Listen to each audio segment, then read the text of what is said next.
6h30, 9h, la matinale. Et nous retrouvons maintenant Véronique Margron pour un édito en forme d'hommage à la chanteuse Barbara Hendricks. J'aime profondément l'Europe. Je crois en son projet, en son histoire, en ses valeurs. Et plus que jamais, je crois en sa mission. L'Union européenne se doit d'être un phare pour défendre la démocratie et les valeurs universelles sur lesquelles elle a été fondée. Il faut assumer la relève des États-Unis, si malades.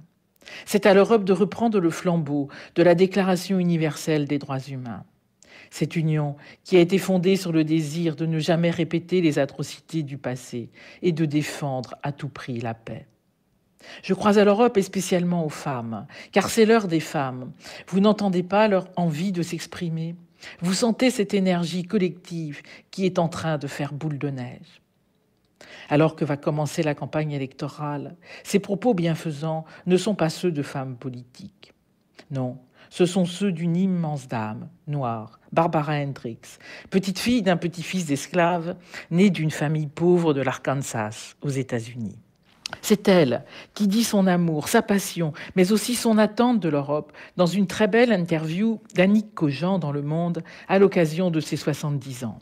Elle raconte comment elle a bifurqué de ses études supérieures de sciences grâce à sa rencontre avec une professeure de chant extraordinaire qui l'a guidée, inspirée, et surtout qui lui a fait découvrir ce que pouvait être une artiste et à quoi devait servir son don, à être partagé largement, avec humilité et ferveur.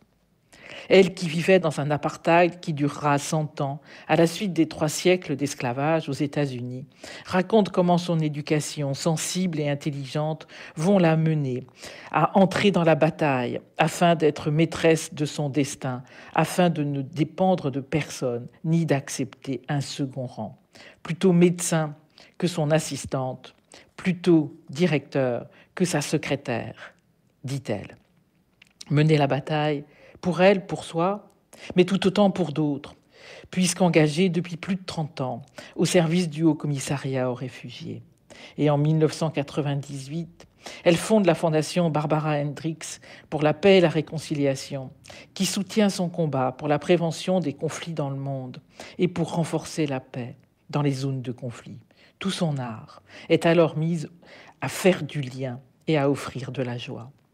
Alors, en écoutant cette voix d'or interpréter les leaders de Gustav Mahler ou chanter du blues et des gospels dans ses derniers disques, gardons tout cela au cœur avec tant de gratitude.